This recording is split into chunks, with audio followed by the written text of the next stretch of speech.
Hey, how's everyone doing? It is August in Texas and it is hot, hot, hot. Anyway, I am doing an oil change on the Tracker Ox 400. I've had this thing for about 5 years. These things have been on the market for that long, and surprisingly enough, there are like hardly any videos at all on these things. So I figured I'd put one out there for y'all. Okay, we'll start here. Right here on top of your engine. That's going to be your dipstick, and that's also going to be where the oil goes. We'll get to that later on, just pointing that out.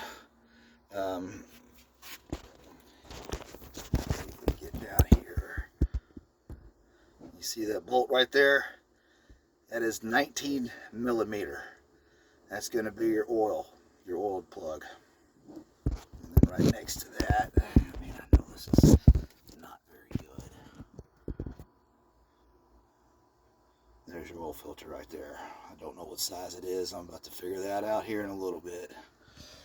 So anyway, that's where we're going to start. I know all this is in the manual. Well, it's kind of in the manual, to be honest. That manual is about as shitty as these machines are. We can get into that one later. You can debate me on it, but had I known what I known about these things, I would not have bought one. I would have probably gone up a step and got a Polaris or a Mule, but that's neither here nor there at this point.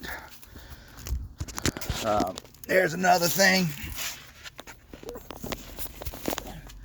Well, you can't really tell, but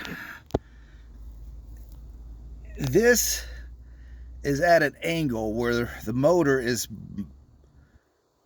mounted in a fashion where it's kind of leaning, where it is leaning towards the back. So what I'm going to do, I'm going to jack the rear end up, and hopefully that gets all the oil out and it goes the way that I want it to go. Okay, hang tight.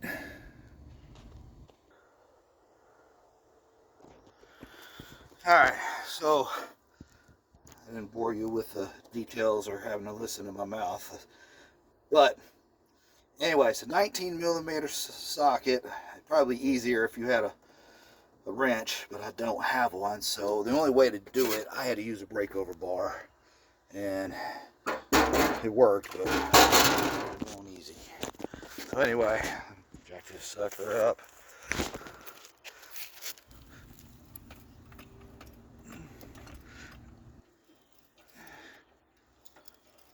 Hopefully that's right. Alright.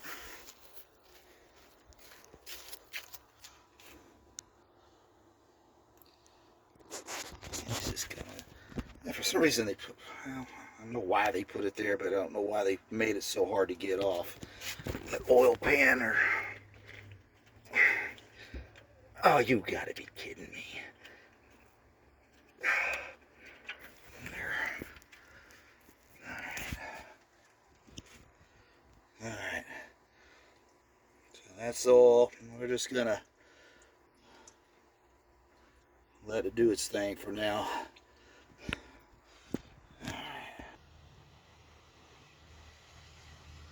Alright, like I mentioned earlier, the way that engine is mounted, I've kind of got it pretty much level, but I had to jack up that back end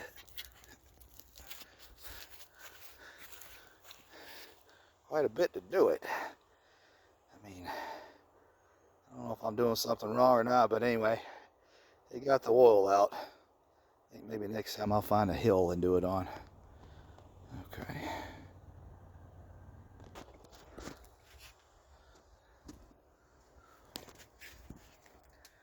Now getting that thing off is gonna be a booger. I don't know why, but anytime you take it to someone else to do these things, whether it's your car, your truck, side-by-side tractor, they always want to just torque these suckers down. They don't need to be that way, man. Hand tight is all you need. Alright, this is going to take a while. I ain't going to bore you with this, but once I get this off, I'll come back.